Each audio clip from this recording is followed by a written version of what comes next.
Class number 5, daily summary. In this lesson, we introduce the concept of weighted voting systems and we study the SSPI, Shapley-Shubik Power Index. 1.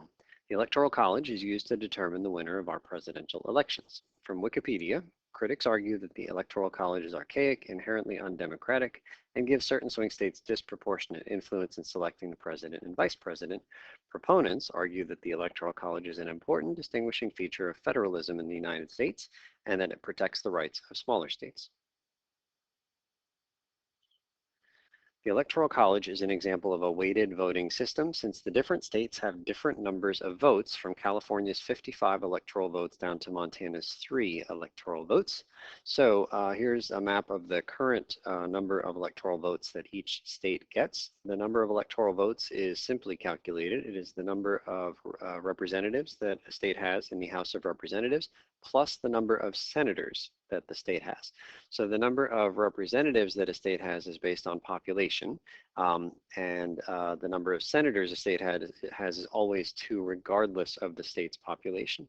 And so, for example, Massachusetts, you can see over here, has 12 electoral votes. That is 10 actual people that represent the state of Massachusetts in the House of Representatives plus the 2 senators. So 10 representatives plus 2 senators gives Massachusetts its 12 electoral votes. California has 53 representatives and 2 senators. Montana has 1 representative and 2 senators. There are also many other states that have 3. You can see a few of them right up here. They are the states with the smallest populations. Today we introduce weighted voting systems and look at a concrete way to measure power in these systems. For example, is California, with its 55 electoral votes, 5 times as powerful as Massachusetts with its 11 electoral votes. So as I see this, I recognize that actually this 11 was from the 2000 census data, but back in 2010, when there was another census, Massachusetts gained an electoral vote, gained a representative. So we went from 11 to 12, and some other states gained as well, but some states lost. It's still the same 538 electoral votes, no matter what the census data comes in. So is California 5 times as powerful as, we're going to change this to say Indiana with 11 electoral votes. So is California 5 times as powerful as Indiana when it comes to electing president and vice president? This is the kind of question we will be able to answer soon. Number 3, another example of a weighted voting system is 3 stockholders who own 10, 9, and 3 shares of stock. The stockholders vote yes or no on motions, with each share counting as a vote. Suppose that a motion needs at least 12 votes to pass. 12 is called the quota. Note that this also means 12 votes are enough to defeat a motion. 4, we introduce notation to represent a weighted voting system concisely. For our stockholder example, we can capture all of the information given by writing, and then we go square brackets. 12 is the quota, so we just put the quota first right after the square brackets, and then comma 1093. Those are obviously the number of shares that our shareholders have, and we always put those in decreasing order. The biggest number first down to the smallest number. So we've got a 10 and a 9 and a 3, and the question that we're after is how is the power distributed in this weighted voting system? For example, clearly, you know, the 10 and the 9 are a lot bigger than the 3, so is the 9 person, you know, 3 times as powerful as the 3? Is the 10 person more than 3 times as powerful as the 3 and a little more powerful than the 9? So that's the kind of thing that we're after, is comparing power when we have, you know, a weighted voting system like 1093 with a quota of 12. In general, we denote a weighted voting system as Q, W1, W2, W3, all the way down to WN, where Q is the quota and the W's are just the number of votes owned by each of the players in decreasing order. We use W to represent the word weight. We imagine a weight of 10 and a weight of 9 and a weight of 3. Number 5, there's some vocabulary you should know, so look up these words in your book: dictator, veto power, and dummy. We'll use these words in the examples below. Consider the weighted voting system Q, 8, 7, 3, 2. What happens if the quota is 10 votes? All right, let's take a look at that. So if the quota is 10 votes, that means that, for example, the person with 8 votes and the person with 2 votes could band together and they have enough power to say yes to any motion that they wish. But suppose that the 7 person and the 3 person also get together and vote no on a motion that the 8 and the 2 voted yes on. Well, on the one hand, the 8 and the 2 have enough power to pass any motion. On the other hand, the 7 and the 3 have enough power to stop any motion, and that's a real problem. And so I guess we would call this anarchy. You can't have two different groups of people that are too powerful. They can't both win if they're opposing, one is opposing a motion and one is for a motion. So that's a problem. So I guess what that means is that the quota in this case was too low. So to prevent that from happening, you can see that if we add up all the votes, we get 20, and there's a 10, and there's a 10. So we need the quota to be more than half of the number of votes. Quota has to be more than half the number of votes, and we'll write that down in just a second. So moving on to the 19 votes piece here. So if the quota is 19, well, remember there's 20 votes altogether, and the weakest person, ostensibly the weakest person, has 2 votes. And so even if the 8 and the 7 and the 3 got together, that's only 18, which is not enough, which means that the only way something passes is if all 4 of these folks say, yes, we are in favor. And so what that means, because the quota is so high, is that this 19 vote quota requires unanimity. Unanimity, is that right? Unanimity. I think we're close. How's that? Unanimity. Yeah, so if you set the quota so high that everybody has to vote yes for something to pass, then you are requiring a unanimous vote, which is fine. It's not the anarchy that we had before. And then what if it's a 21 vote quota? Well, that's a real issue because in this case, 21 is greater than 20, which is the total number of votes. So even if all 4 of these people say, yes, this is a great motion and we're going to stand behind it, you can't pass anything. Nothing will happen. In this case, we'll say that's gridlock. It is not possible to get anything done.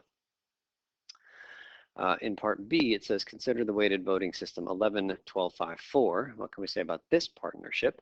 So you can see the quota is 11, but this first person here has 12 votes, and that is enough to pass any motion or to stop any motion, and the 5 and the 4 are completely irrelevant. In this case, we would say 12 is a dictator. They have all the power, the 5 and the 4 have none of the power. So part C, if we want to avoid anarchy and gridlock, what are the possible values of the quota in a weighted voting system? All right, so let's write an inequality here. Suppose that we let T equal the total number of votes. So it was 20 votes, T was equal to 20 in this case, and T was equal to, let's see, 12 and 5, 17, plus 4 is 21 in this case. So if T is the total number of votes, then we need to make sure that number 1, the quota is no more than T. You can have the quota be the total number of votes that's possible, and that would be the unanimity that we talked about. But you can't let the quota be any bigger than the total number of votes because otherwise you're in gridlock, 21 in the case up above. And you got to make sure that the quota is more than half. In this case here, we talked about the quota being 10, but that was exactly half of the 20. And so we had 2 different parties that could simultaneously stop a motion and pass a motion, and that's a problem. Notice that it is not greater than or equal to half, it is greater than half. 6, suppose there is a king who could be overruled if all 4 of his advisors disagree with his ruling. What voted system in standard form is this equivalent to? Okay, let's give this a shot. So weighted voting system, we're going to have a quota, which we'll leave blank. The king is obviously the most powerful, and then we got 4 advisors. So just have to have enough space. So we got the king first, 1, 2, 3, 4 advisors, 4 blanks after the king, and then we'll finish the close bracket. Okay, there are lots of different ways to tackle this. The way that I like to do it is to start with the people that are clearly the weakest and give them a weight of 1 vote. So in this case, we've got the advisors, and I'm just going to give all the advisors 1. The advisors are all equal in this case. And then it says the king can be overruled if all four of his advisors disagree. So what that means is that if all four of those green ones say, you know, yes, we think we should do this, or no, we think we should not do this, that's enough to pass the motion. So right now we can fill in the quota for sure. The quota is 4 because we need to make it so that if all four of those guys are in favor, then the thing passes.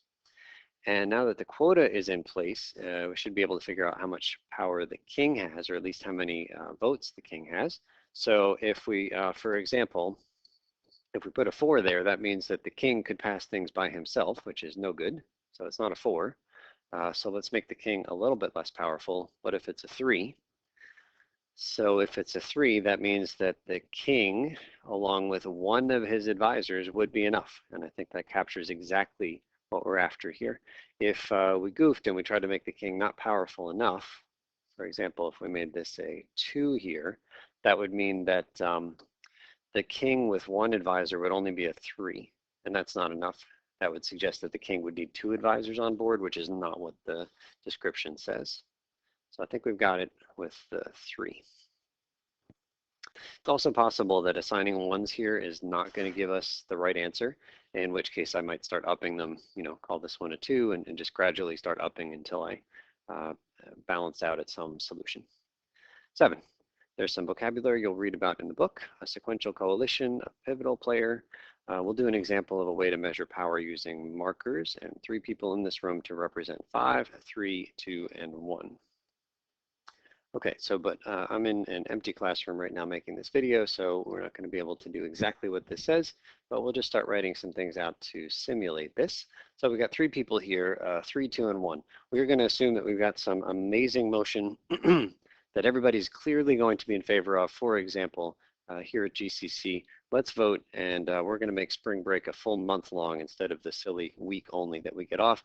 And we're not going to make the semester any longer. It'll just be a longer spring break with no downside, 1 month for spring break. And everybody's going to say, yes, I want this motion to pass. So all 3 of the players in this case are going to say, yes, we think this is a great thing to do. Let's do it. So here's what we're going to do to think about who has the most power and how the power is distributed with our 3 people. So I'm going to write down all the possible orders in which these 3 people can line up. So for example, the 3 can come first, and then the 2, and then the 1. And I'm going to put these little funny angled brackets on either side. We'll talk about that notation soon. Or maybe we'll let the 3 come first, but then the 1, and then the 2. Or maybe we'll let the 2 come first, and then the 3, and then the 1. And so we just want to list all of these guys. Try to do it in an orderly fashion if you can. You don't want to miss anything, and you don't want to duplicate. Or maybe the 1 comes first, and the 1 can come first here. Okay, and so what we're going to do is consider the fact that in this case the quota is 5, and we're going to again assume that each of these players is completely in favor of this extended spring break motion. And so what we're going to do is we're just going to start counting the number of votes as they come in the different orders that we've presented here. So for example, the first person to say yes is this guy right here, and he has 3 votes. So we ask ourselves, is that enough to pass this motion? Well, the quota is 5, so no, this person does not have enough on their own. So then this person with 2 more votes throws their 2 votes onto the pile. And so now we've got these 2 people together, and all together, yes, that is 5, and that's enough to pass. So what I'm going to do is I'm going to circle this guy right here, and I'll say that the motion passes as soon as that player with 2 says, yes, I am in favor. And that means that the player with the 1, actually, it didn't matter that they were in favor of the spring break motion. They could have been opposed. The motion would still pass. It would pass as soon as the 2 comes in and puts their votes into, say, the fishbowl. And so this first group of people, this 3, 2, and 1 in that order, pivots from being a losing group of people with the 3 only to a winning group of people with the 3 and the 2 together. So we call 2 the pivotal player, because that person pivots that grouping of people from being losing to being winning. And I really like the image of a seesaw. And if you put enough, you know, like you had a certain person on one end of the seesaw and nothing on the other end, so the end with nothing is just up in the air. And so then we'll put somebody on the up in the air part, and if they have enough weight, they will pivot the seesaw to the ground. That's how we go from losing to winning. If they don't have enough weight, then maybe you put another person on that same end that's up in the air, and now maybe it pivots, but it might still be more weight required, and so you put a third person up on the seesaw up in the air, and eventually we pivot this thing once we have enough weight. The thing we are trying to counterbalance in this example is a 5. As soon as we have a weight total of 5 or more, the seesaw pivots from being a losing motion to being a winning motion. Okay, let's look at the next ordering, 3, 1, and 2. So 3 by themselves, is that enough? No, the quota is 5. How about 3 with 1 together? That's 4. That's still not enough because the quota is 5. How about 3, 1, and 2 together? Yes, they have 6 votes altogether. That's more than enough. The quota was 5. So 2 in this case is also a pivotal player. Next one, 2, 3, 1. Is 2 enough by themselves? Nope. How about 2 with 3? Yes, that's a total of 5. So in this case, 3 is pivotal. And looking here, 2 by themselves, not enough. 2 with 1, that's a total of 3. That's still not enough. 2, 1, and 3, that's a total of 6. That is enough. 3 is the pivotal player there. Okay, moving along. 1, not enough by themselves. 1 and 3, that's a total of 4. Not enough. 1, 3, 2, that's a total of 6. That's enough. 2 pivots from losing to winning. Is 1 enough? Nope. 1 and 2 is 3. That's not enough. 1, 2, and 3 is 6. That's enough. And we've got another pivotal player. And so in this case, we can see that the pivotal players, we can count how many times each player is pivotal. So we got 1, player 1, and player 2, and player 3. So player 1 didn't get circled at all, so they were pivotal no times. Player 2 got circled 3 times, you can see. And player 3 also got circled 3 times. And so even though it appeared that player 3 should be stronger than player 2 just because they have more votes, you can see they are equally powerful in this very real sense. Both players 2 and 3 were pivotal exactly the same number of times, and player 1, even though they had a vote, turns out their vote was completely irrelevant in this circumstance, and so they had no power at all. And so if we're trying to come up with like what percentage of power do each of these folks have, sure feels like it's 50-50 between these two people. And so the way that you get the 50% is to take each of these numbers and divide them by the total number of times anybody was pivotal. In this case, 0 plus 3 plus 3 is 6. So if I take each of these numbers and divide by 6, and we get our percentages. So that's 0%. 3/6 is 50%. And this 3/6 is also 50%. Also note that 6 is the number of groupings that we wrote down over here. 6 things altogether, so of course 6 pivotal players in total. Okay, number 8. We use this notation to represent a sequential coalition. So player 1, player 2, player 3. If you see the angled brackets here, it means in this particular order. And again, we're assuming we've got like a spring break type motion where everybody's in favor, and we're just going to go one at a time. Who is the person that makes this thing pivot from being a losing coalition to being a winning coalition? Note the use of the word sequential, which means the order in which the players vote matters. Next class, we'll use different notation for unordered coalitions, P1, P2, P3, but you can see the curly braces here, different from the angled braces. We'll talk about that next time. How many sequential coalitions are there for 2 players, 3 players, and n players? Okay, let's give this a shot. For 3 players, we just saw it up above, it is 6. If it's 2 players, well, let's see, there's not that many options. You can do P1 followed by P2, or you can do P2 followed by P1, and I think that's it. So that means that if we have 2 players, there are 2 coalitions, and we saw up above 3 players gives 6 coalitions. It turns out there's a nifty little formula for n players. It is n followed by an exclamation point, which is read n factorial.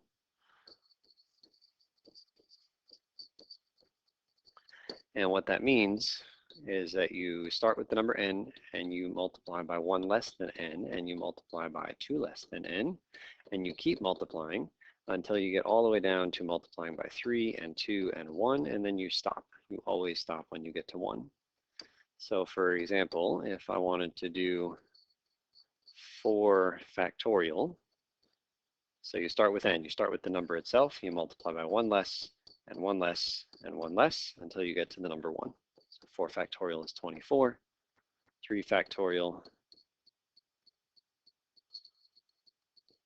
is 3 times 2 times 1, which is 6, the same 6 ordered coalitions we wrote up above. Number 10, here's the method for finding the Shapley-Shubik power index, abbreviated SSPI. List all the sequential coalitions. Find the pivotal player in each sequential coalition. We circled them up above. To find a player's Shapley-Shubik power index, count the total number of times that player is pivotal, then divide that by the total number of times all players are pivotal. So up above, we counted the number of pivotal times for each player. That's way up here, 0 and 3 and 3, and then we divided by the total number of players total number of times any player was pivotal. So dividing everything by 6. So that's it. That's how we calculate the Shapley-Shubik power index. Okay, so let's find the SSPI for 5, 4, 2, 1, 1. We'll use the table below to save some time. Note that there are several copies of this table at the beginning of this packet for your use on the homework. So in this case, there are 4 players, and this is a listing of all sequential coalitions with 4 players. We already knew ahead of time that we were expecting a total of 24 different sequential coalitions. You can count them, but they are right there. We've got 4 rows with 6 things in each, 4 columns with 6 things in each column. So there's your 24. And so what we want to know is who pivots. Who is the pivot for each of these things? And so I'm going to do something which is a little bit time consuming, but I think leads to very good accuracy. I'm going to first write down P1, P2, P3, and P4 in that order. And so that means that player 1 has 4 votes. And so right above player 1, I'm going to put a 4 and a 4 and a 4, 4 and a 4 and a 4. And I'm going to keep doing that above player 1 all the way through this list. Regardless of where player 1 is, we're putting a 4 right on top. And so I'm going to pause the video here, and you can go ahead and pause it too and fill in the rest. So player 1 gets 4 on top of them, and player 2 is going to get 2. That's right here, and player 3 is going to get a 1, and player 4 is going to get a 1. So come back to this video after you filled in the number on top of each of the players in each of these 24 coalitions. Okay, so I've got all my numbers filled in here. Hopefully the color coordination will make it easier to figure out what's going on. But you got to be really careful, even though that's kind of a very slow process to write all these numbers in. But now I think the rest of this is going to be fairly straightforward. What we're after is to circle the pivotal player in each of these sequential coalitions. I'm actually going to highlight the pivotal player. So don't forget the quota here is 5. So we're looking for person who brings us from less than 5 to 5 or more. So looking in this first row, 4, 2, 1, 1, 4 by themselves is not enough, but 4 plus 2 is 6, and so that's enough. Anything 5 or more is enough. In the next row, 4 not enough, but 4 plus 2 is 6. In the next row, 4 not enough, but 4 plus 1 is 5, and remember 5 is enough. So greater than or equal to that quota will pass it. In the next row, 4 and 1 is 5, 4 and 1 is 5, 4 and 1 is 5. In the next column, 2 by themselves not enough, but 2 plus 4 is 6. 2 plus 4 is 6. 2 plus 1 is 3. That is not enough. We need 5 or more. 2 plus 1 plus 4, that's 7. That's plenty. Next row, 2 plus 1 is 3. Not enough. 2 plus 1 plus 1 is 4. Still not enough. We needed 5. So in this case, we need to get this guy with the 4 votes on board as well. Then we have 8, which is everybody, and that's enough. Okay, next row, 2 and 1 is not enough, but add 4, and we're at 7. 2 and 1, not enough, plus another 1, still not enough, plus 4, that'll take care of it. Next row, 1 plus 4 is 5, 1 plus 4 is 5, 1 plus 2 is 3, not enough, plus another 4 is 7. 1 plus 2 is 3, that's not enough, plus 1 is 4, not enough, plus 4 is 8, that's enough. 1 plus 1 is 2, plus another 4 is 6, that's enough. 1 plus 1, no good. 1 plus 1 plus 2, still no good. We need everybody, so player 1 again is pivotal. Okay, last column, 1 plus 4, that's 5. 1 plus 4 is 5. 1 plus 2 is 3, plus another 4 is 7. 1 plus 2 is 3, plus 1 is 4, plus 4 is 8. 1 plus 1 is 2, plus 4 is 6. 1 plus 1 is 2, plus 4 is 4, plus 4 is 8. So take your time as you do these calculations in your homework. It's very easy to make a mistake. Tons of numbers floating around here. Okay, and then finishing off is pretty easy once you know what you're doing. All we're going to do is list the players, player 1, 2, 3, and 4. And then we're going to count how many times each player is pivotal. In this case, how many times they were highlighted. So look around for all of the player 1s. So we can see here 2, 2, 3, 3, 4, 4.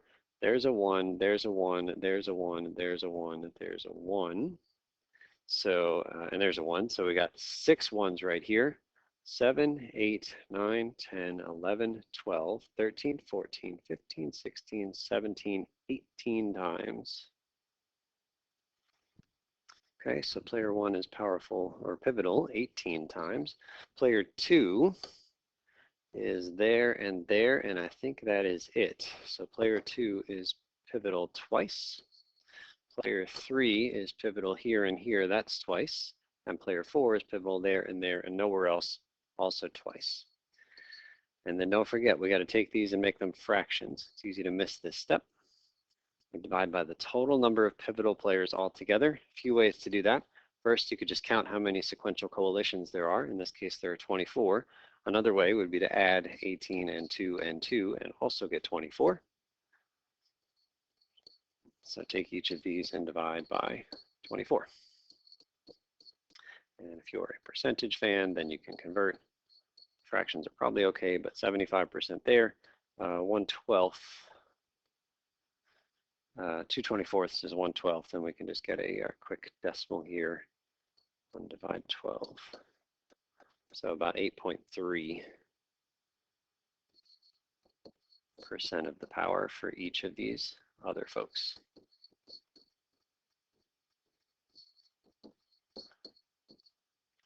So player 1 has 75% of the power, and each of the other players has around 8.3% of the power. And so one surprise here is that players 2, 3, and 4 were all equally powerful, even though player 2 has twice as many votes as players 3 and 4. And in fact, player 2 has the same number of votes as players 3 and 4 altogether. And yet these 3 people are all equally powerful. Player 1 has half of the total votes, right? Altogether it's 8 votes and player 1 has half. Does player 1 have half the power? No, player 1 has a lot more than half the power, 75% of the power. So, you know, the sort of linear thinking idea of just taking ratios like, 4 votes divided by 8 votes, so there's half the power, it just simply doesn't work. It's far more complicated than that. Also, the quota makes a big difference in terms of like how much power each player has.